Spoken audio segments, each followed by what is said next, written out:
I had been putting myself in a box my whole life, and that was wrong. I realized that my strengths, my skills, just like anyone's, can apply to any lane or any career. It doesn't have to be just the one you have experience in. Welcome to Career Relaunch, the podcast focused on helping you create a more fulfilling career. My name is Joseph Liu, and I'm here to help you gain the clarity, confidence, and courage to overcome the challenges of making changes to your career so you can do more meaningful work and enjoy your professional life. In each episode, I feature people who have stepped off the beaten path to reinvent their careers and successfully make a major career pivot. We talk through their unique personal stories, the challenges they overcame, and the lessons they learned along the way to help you take the brave steps needed to relaunch your own career. Today, my guest is going to explain how she relaunched her career from being a chief revenue officer to becoming a professional speaker and author. We'll discuss how sharing your vulnerabilities actually makes you stronger and what it takes to feel more confident in your career. Afterwards, during today's Mental Fuel, I'll give you a glimpse into some of my struggles when I relocated from San Francisco to London.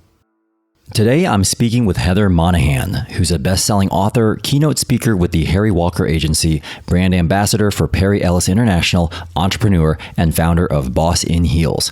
Having worked nearly 20 years in corporate America, Heather's been named a Glass Ceiling Award winner, one of the most influential women in radio in 2017, and a limit-breaking female founder in 2018 by Thrive Global. She's also a member of Florida International University's Advisory Council, serving as a mentor and leader in the South Florida community.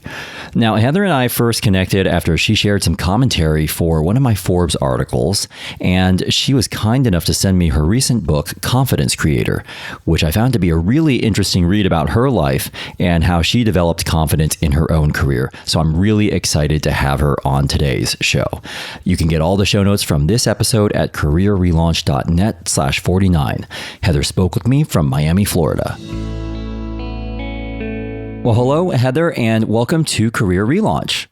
Hi, Joseph. Thanks for having me. Well, thanks so much for making time out of your busy schedule to join me here today, Heather. I know that you've had a really busy few weeks recently, and we've got a lot to cover today because I want to talk about your former life in radio, your career transitions, your current book, and some of the career lessons you go through in your book. But I was wondering if you could just start us off by telling me what you're focused on right now in your career and your life. Sure. Since my book dropped May 22nd, I was picked up by the Harry Walker Speaker Agency, and I've been speaking somewhere different every single week. It's really been intense, from New York City to I'm heading to Las Vegas in 2 weeks to speak to the WNBA. So that's been taking up a lot of my time. And I just finished editing the video version of my book, which will be dropping in the next couple of weeks. So it's been pretty exciting. Wow, very cool. And I just wanted to thank you for sending me a copy of your book. I want to definitely come back to that because there's some really great points that you make. But I was wondering, Heather, if we could just go back in time, first of all, because you've had a very interesting career, and I know you haven't always been an author or a professional speaker. And I was wondering if you could take us back to your time at the Beasley Broadcast Group, when you used to work in radio, and then maybe we can move forward from there. Can you just tell me what you were doing there? And then we can talk about some of your transitions afterwards. 14 years ago, I started at a publicly traded radio company as a director of sales. I saw an opportunity in the company that there was no leader for the sales organization. I pitched myself for that job for VP of sales. I got that job. I was in that job for a few years, and I saw the opportunity for advancement. I pitched myself for executive vice president and then ultimately chief revenue officer. And I was promoted time and time again. And then July 27th of last year, 2017, I was fired. And that's really the moment where I made the decision to go out on my own and start a completely new career at 43 years old. When we spoke before, I know that one of the things that you did, which is something that's quite common for a listener on this show, Heather, is that you started to work on some side projects. Can you just give us a glimpse into what you were working on and how that was coordinated with your day job prior to you departing from that company? A couple of years before I was fired, I decided I wanted a little bit more purpose in my day-to-day life. So I tried creating a women's group within my division at the company to really unite women to support one another And ultimately, I was shut down when the founder's daughter found out what I was doing. So her brother said to me, why don't you just do this in your own personal life so no one can shut you down? So at that time, I decided to launch my own website, heathermonahan.com, and a tribe called Boss in Heels, which is all about being a leader in your own right, whether you're a man, woman, no matter what your background. But I created a community where I could share all of the things that I didn't know when I was a young person, basically what it takes to get ahead. And I really wanted to give back and be that person and mentor for me that I didn't have when I was a younger person. So I created that community. I started writing at night and creating blog posts and social media posts on all the different platforms. And when I was challenged that it was possibly taking away from my work, my day-to-day job, I hired people to manage it for me. And then I would just evaluate it at nights and on the weekends to ensure that it was really my voice and my message that was getting out there.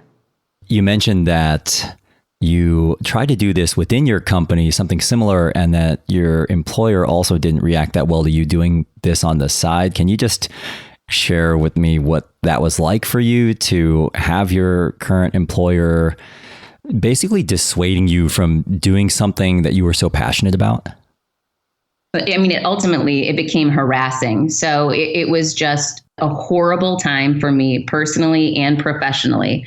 But it was one of those moments in my life where I decided I'm so sick of being bullied and intimidated because of a paycheck and a job that I decided I'm going to stand up for myself anyways. And when I got the phone call and was told to shut it down, I said, I'm not going to shut it down. This is a positive message. This is something I'm passionate about. This has nothing to do with work. And I hear your concerns, but they are not valid. And I'm going to move forward. And I ultimately put disclaimers on everything so that people would know this wasn't the voice of my employer. This was my personal voice. And I really started building my confidence during that whole time by standing up for myself. But it definitely was not easy. And was this ultimately what got you fired, or was it something else? And how did you react to being fired? This was definitely the catalyst that this initiated the drama for me at work. When I didn't back down and do what this woman wanted, that's when things got very difficult and tumultuous. So this started me down a path that I still didn't think I'd be fired because I had been at the company so long. I had just been voted one of the most influential women in radio in 2017. I was on so many different boards and I had so many great relationships. I couldn't imagine that I'd be fired. However, I knew she didn't like me. I knew she didn't like what I was doing, but I knew what I was doing was positive and it was within my right. So at the end of the day, she fired me saying that my position, Chief Revenue Officer, was no longer needed, and therefore I wasn't needed either. It is what it is, and I got fired. I felt terrible. The whole meeting after 14 years lasted about 3 minutes, and I drove home, my 3-hour ride home, crying and basically sat on my couch for 24 hours under a weighted blanket, wondering what I was going to do with my life because I was under a non-compete. So I couldn't go back to my same industry for months, and I really didn't know what to do. So I was really devastated. Yeah. So how do you bounce back from devastation? Because I know that it sounds like you're doing really great right now, but what I want to make sure that we talk about today is how you ended up digging yourself out of that hole and finding your way forward. Could you just walk us through what you did after those 24 hours? Luckily, I've been journaling my entire life, and I recommend that to everyone because journaling allows you to look back at different moments in your life and gain strength from seeing how far you've come. So I've been divorced. I made it through the recession. I've been cheated on. I've been sexually harassed at work. I look back at all of these moments, these low moments in my life, and they gave me courage in that low moment that I was faced with yet again. Through all this adversity over the past 43 years, I started to learn a solid plan that can allow me to get out of trouble. And what I did 24 hours after getting fired was I created a 30-day plan, which was finite. It's not too big, it's palatable. And I crossed off the days and I wrote down specific things I wanted to accomplish each day so I could feel proud about myself. I also realized that getting rid of negative people in your life, like that person I was working for, opened up so much opportunity for positive people to start coming into my life, which wasn't happening before. And I recorded all of those things in that 30-day plan. And I started creating a vision for where I wanted to go. Each day and each step that I took brought me closer. I didn't know where I was going. I just knew I was moving forward. And that brought me to the day within 1 week after being fired. No one knew I was fired. And I decided I'm going to take control of this, and I'm going to post on social media that I've been fired. I am devastated and I need help. And people thought I was crazy for doing that, but that ended up being the single game changer for me in those low moments and low times. I had thousands of people reach out to me, trying to help me, offering me connections, offering to put me on different shows and to help me and hire me. And that was a real catalyst for change for me that first week. That's a great lesson. I know that you and I first crossed paths when you shared that tip for a Forbes article I wrote about LinkedIn and how important it is for you to be transparent about what you're going through. So I think that that's a really great tip for people who are going through a transition, to actually let people know about it. Is that how you eventually landed your gig as a brand ambassador, or how did you become a brand ambassador, which I know is something that you started doing late last year? No, that actually was very separate from this initiative.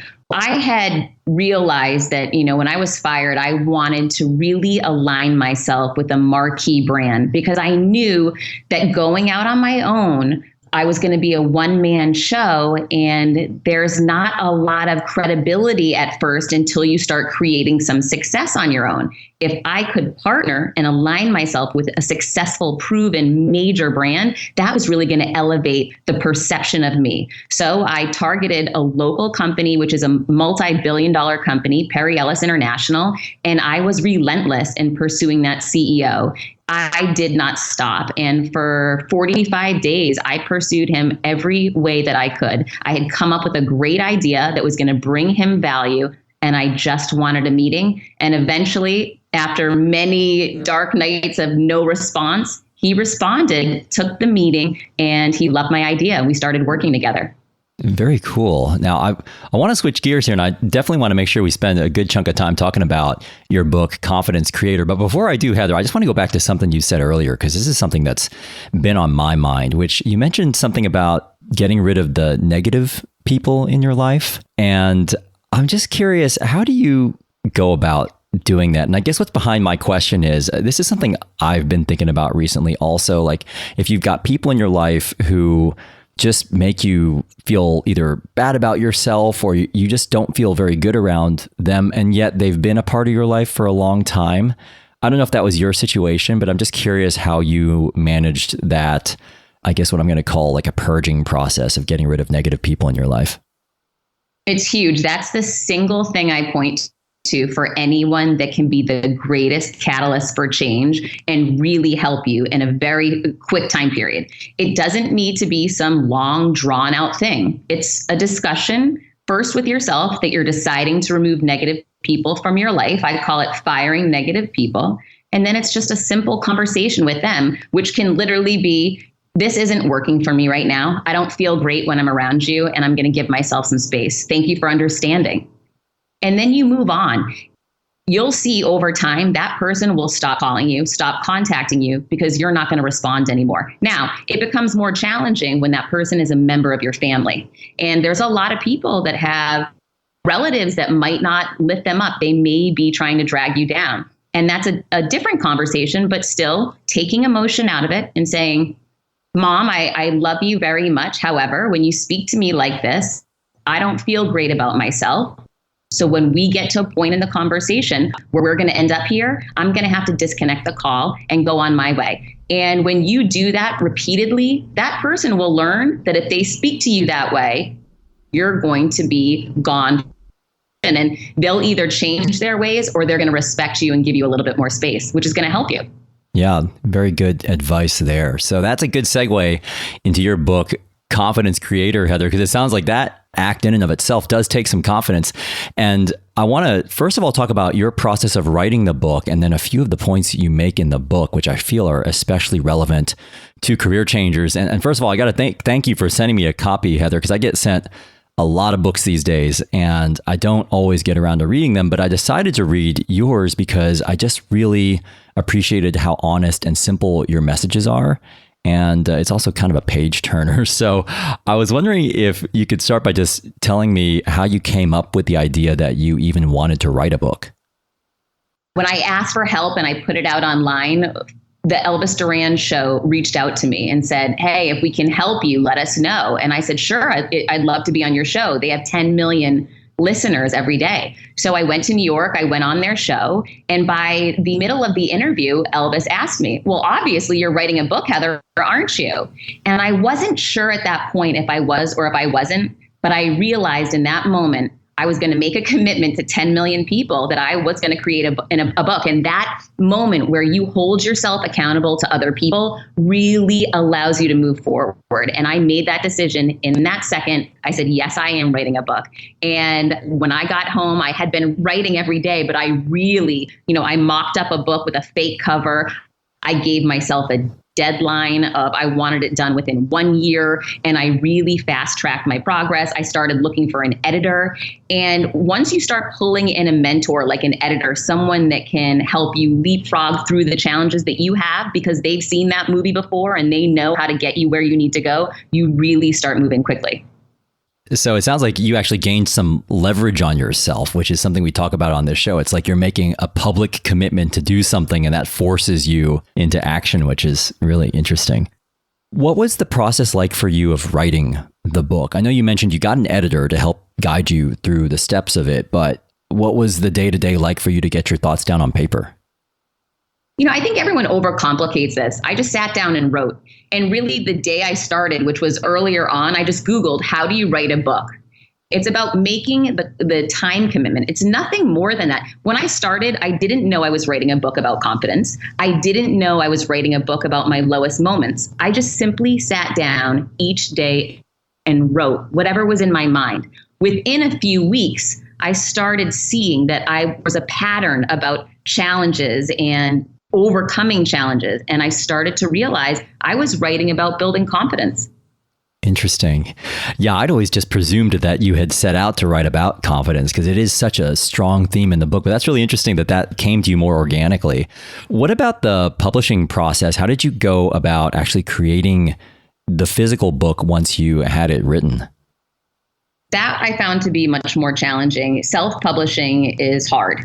And I looked at the potential of going the traditional publishing route. The problem is it takes months to pitch yourself and present yourself to sell a publisher on you, which I really didn't want to wait that amount of time. And then when I found out to get in their queue, it's usually 12 to 18 months from that date that you sign with them that your book will come out. And when I heard that timeline, I said, no way. I don't have a year or a year and a half or 2 years to wait. I need traction and action now. So I decided to self-publish. Again, I Googled, how do you self-publish a book? And I piecemealed it together. The reality is if you are committed to finding ways through the obstacles and finding solutions, you'll find them. And I asked for help, and I was relentless in my pursuit of researching who could help me design the cover, who could help me with the layout. And I ended up finding a company that had an a la carte service that really allows you to pick. If you want someone to edit your book, they have someone for a fee for that. If you want someone to design the layout, they have someone for a fee for that. And I decided to go that one-stop shop and then just pick the pieces that I needed so that I didn't have to keep running around dealing with a lot of different vendors. And through the process of writing and eventually publishing this book, I'm curious, Heather, was there something that you learned about yourself? I learned that I had been putting myself in a box my whole life, and that was wrong. I believed that my box and my lane was sales, it was leadership, and it was business. And that's where I belonged because that's what I knew.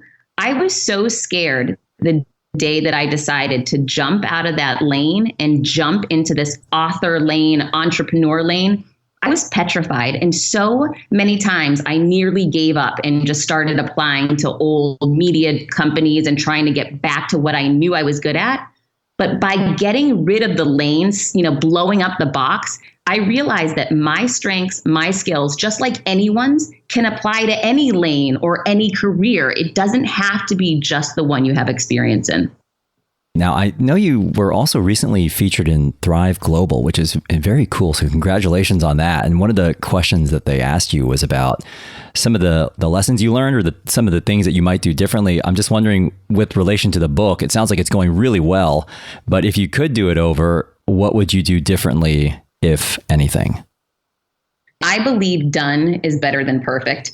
You can drive yourself crazy over moving the title up a quarter or a centimeter or the color shift. But one thing that I would have done was I would have read through my book in completion again.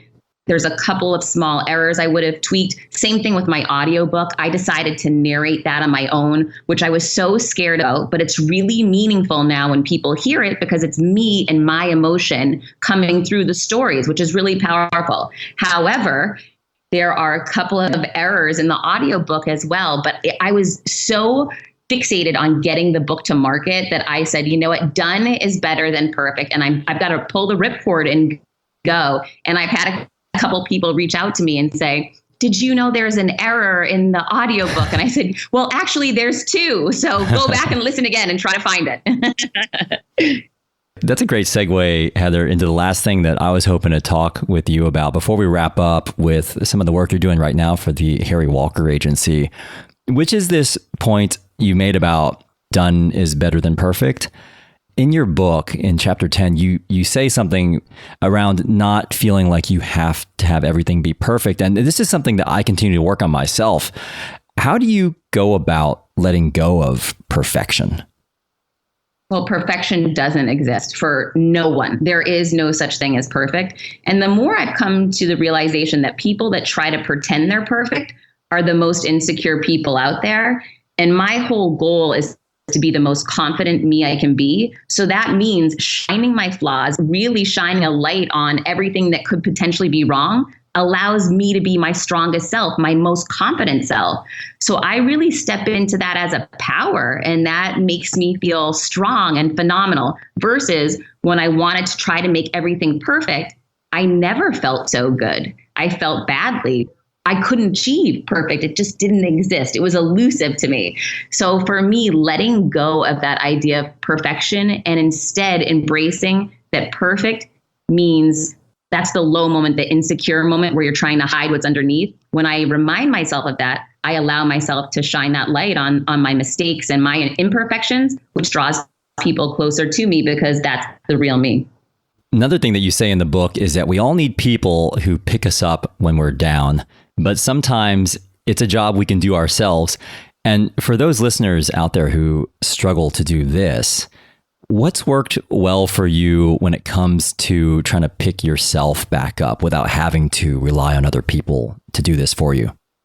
I leave reminders for myself everywhere. I write about this in the book, whether it be little notes I put in my suitcase. I'm going to New York to speak tomorrow, so I'll have a really positive note in my suitcase tomorrow when I get there to remind myself, you can do this. You're going to be phenomenal. I write notes on the bottom of my heels. I put them in my phone, in my calendar, so that if there is a potential low moment that I wasn't prepared for, I'm going to be able to pick myself right back up in it. And I also hold on to 3 accomplishments that really helped me realize I was scared going into this situation. It turned out okay. Let's tap into this for the strength I need for right now, whatever I'm walking into. The other question I wanted to ask you was, you were recently on Headline News. You talked about finding your superpower, and I'm wondering, what is your superpower and how did you go about finding it? I actually have a lot of superpowers. I believe everybody does. But for me, I've really, in the past couple of years, come to grips with speaking. Public speaking is a superpower of mine. And really that is about storytelling and feeling comfortable sharing your own stories publicly. And I learned about that through a challenge a friend gave me when I said, I feel like I'm going through life and I don't really know what the purpose is. He said, you need to put yourself in an uncomfortable situation. So I'm going to challenge you to a stand-up comedy class. And I gave him every reason why I couldn't do it. I'm a single mom. I run a publicly traded company. At that time, I don't have time. And he said, give yourself more excuses or find a way to do it. But I'm telling you, this is going to help you really get yourself out of your comfort zone. And it did. And taking that class allowed me to see what was different about me. Another recommendation I make to people is to ask those in your circle, peers at work, friends and family. Ask them, what's different about me? What is that special, unique quality that you really think I should step into to own my best self? And then watch the amazing responses you get back from people. That in and of itself is a confidence building moment. And it will teach you that something that you thought was just normal isn't that normal. It's really special.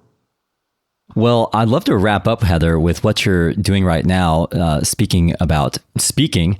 And I was wondering if you could tell me more about your work that you do for the Harry Walker Agency and what your life is like now as a professional speaker. I had reached out to Harry Walker's speaker agency prior to writing my book, and they told me that, there wasn't space for me on the team. Once my book came out #1 on Amazon Business Biographies, they contacted me back and said they wanted to have me. So the book was really the catalyst for me for so many different things to really take that next step.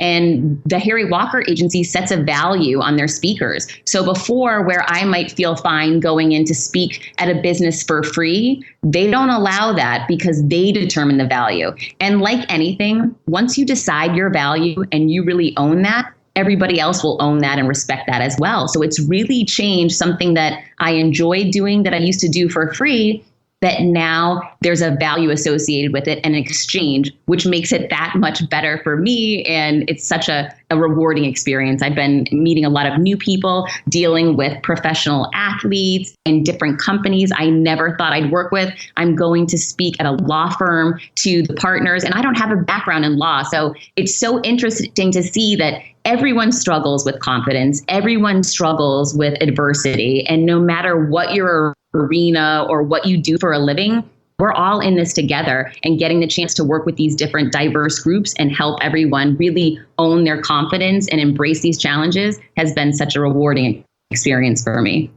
Do you have any quick tips on how someone who is interested in doing more public speaking or wants to get up in front of audiences more, do you have any tips on how you can gain more confidence as a speaker? Practice is everything. So I practice in my house in front of a mirror. I make my poor child listen to my random speeches all of the time. Also, speaking is interesting. People want you, they want to connect with you, and you need to get their attention. So the first thing I suggest doing is tell a personal story. Even if your speech is about something boring and statistics, still open with an engaging personal message, personal story, so that you get people listening to you. That's half the battle. And then throughout your speech, ask questions, open-ended questions. Has anybody else in this room struggled with confidence? Do you guys understand what I'm saying? Or is this off base? Ask questions of the audience so that they're on their toes listening to you. And then you can see in their eyes what is resonating or what's not resonating. But really try to practice enough so that you don't have to read a script. Because I really believe that people would rather listen to you talk, share stories, and make some key points versus reading a script and looking at a slide on the wall. It's really about bringing your personality to life.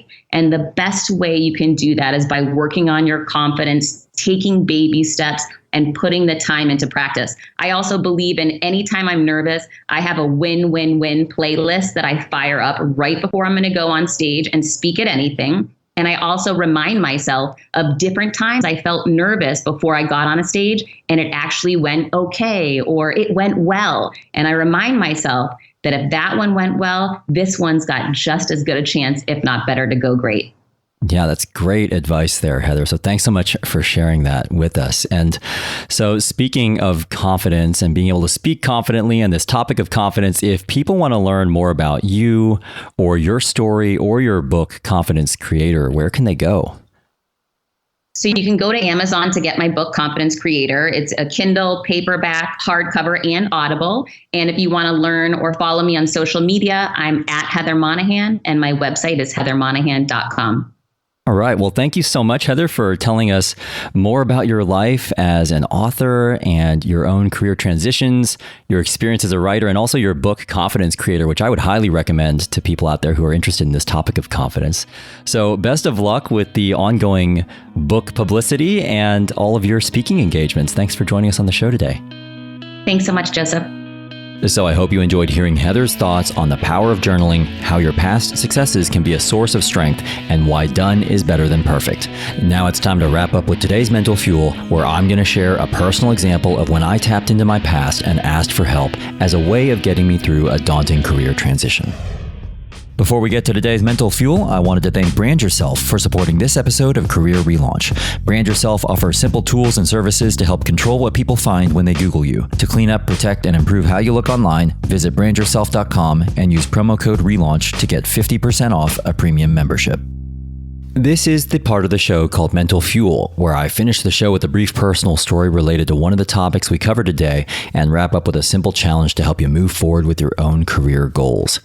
So for today's Mental Fuel, I wanted to go back to one of the things Heather said about reminding herself of her past accomplishments as a way of creating confidence when tackling a new challenge, and also what she said about the importance of being transparent with your vulnerabilities.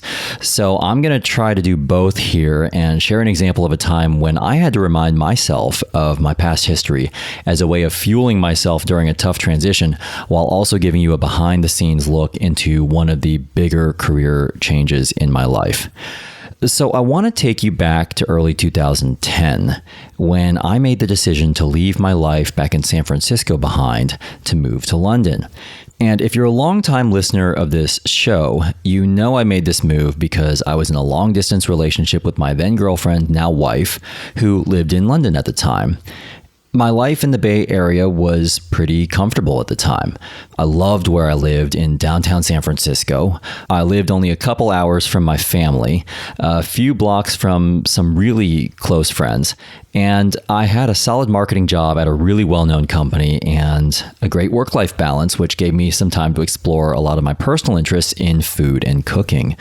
So the idea of disrupting all of that was tough for me to stomach.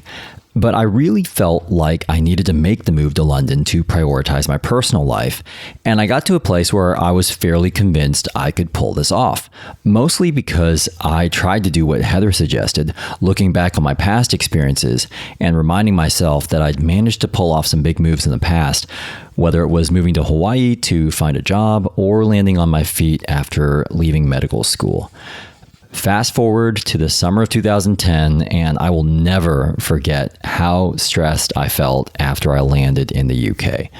I was really hustling to find a job. I wasn't sleeping well. I'd been making regular multi-day trips to London from Nottingham, which is where we lived after I moved here to the UK.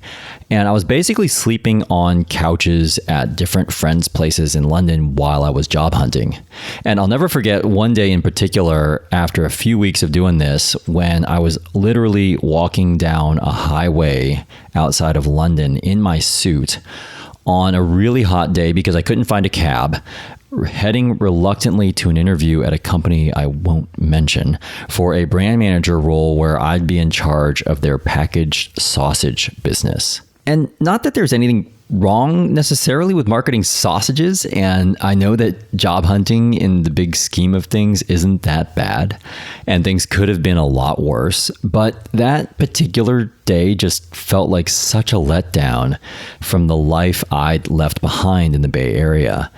And all of this, from couch surfing to informational interviewing to having to job hunt again after recently getting my MBA at companies I wasn't even that excited about, just kind of felt humiliating.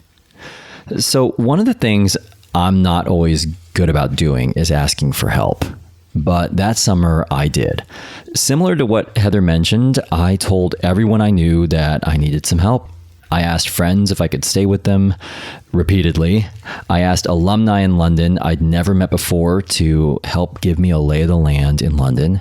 And I asked everyone I crossed paths with to keep me in mind if they heard of a job that matched what I was looking for. And in the end, a combination of all these things helped me land my job. It came from a contact of a contact who got my resume directly into the hands of a hiring manager at an exciting startup chocolate dessert company in London, which is where I ended up working. So I'm sharing this story with you because I think that sometimes you see a bit of a time lapse amongst career changers between where they were and where they are now. You see people successfully relaunch their careers, and on the one hand, that's inspiring, but on the other, it can feel a little bit demoralizing if you haven't managed to pull off a similar change yourself. The reality is that career change is hard. These changes often come about only after a lot of hard work and a lot of frustrating days when you feel like you want to quit. I've definitely been there myself. And I've found that one of the keys is trying to find a way to swallow your own pride and just ask for help when you need it. It's taken me some time to realize that asking for help is not a sign of weakness, but rather a sign of strength and confidence because honestly, everyone needs some help sometimes. This takes me to a quote from the author Ken Petty. Sometimes in life, you can fall down holes you can't climb out of by yourself. That's what friends and family are for, to help. They can't help, however, unless you let them know you're down there. So my challenge to you is to consider one area in your career where you could really use some help. And once you've identified it, to allow yourself to be vulnerable and to go out and let people know you're looking for help in this particular area. You might just get that nudge in the right direction, the introduction to someone who can make a big difference, or an idea you hadn't thought of that really helps you turn a corner. And hopefully one day, after you've made the progress you want, you can return the favor to someone else who needs it. Before we go today, I just wanted to share this kind review from a listener in Vancouver, Canada. Hi, Joseph. This is Lee Lipton from Span Consulting in Vancouver, Canada. My transportation, travel, and economic development consultancy launched here just last week. Hearing about the wide range of experiences from guests on your podcast gave me numerous ideas as I develop my business plan and brand. I've been inspired to pursue a wide range of opportunities and invest in building valuable connections. Thanks for helping me take Span Consulting to new heights. Well, thanks so much, Lee, for taking the time to leave this message. It sounds like you've made a big decision and moved to launch your own consultancy. And if this podcast has played a role in helping you think about different ways you could build your business, that's great to hear. And it's exactly why we share these kinds of stories. So best of luck with the new consultancy, and I hope it all goes well for you. So just going back to this topic of asking for help, I'd like to ask for your help. If you enjoyed today's episode or you enjoy this podcast, I'd love for you to leave me a positive review on Apple Podcasts at careerrelaunch.net/49, which really does help this show reach more people who can benefit from the stories. Better yet, I'd love for you to also leave me a voicemail of your own career change story or feedback on the show, because it really helps strengthen the feeling of community amongst the listeners like you who tune in. You can also do that right there at careerrelaunch.net/49, where you can also find a summary of all the points from today's conversation with Heather. Coming up next time, I'm going to be airing the 50th episode of Career Relaunch, and it's going to be a really special episode. You might remember back in May, I asked you to vote on the former guest you most wanted to hear from again, and it turns out that the person who got the most votes was Kelly Cara, our very first guest on the show way back in September 2016 when this show launched. She's the former educational researcher turned vegan chef and wellness educator. I'm going to check in with her to hear what she's been up to since we last spoke and how things have been going for her the past 2 years. There have been some ups and downs, and it turns out that she's decided to make another shift in her career, so we're going to hear all about that. Thanks so much for being part of the Career Relaunch community, and a special thanks again to Heather Monahan for sharing her story with us today. This episode was mixed by Richard Pennington. Electrocardiogram wrote and performed our original theme song. I'm Joseph Liu, and I'll see you next time.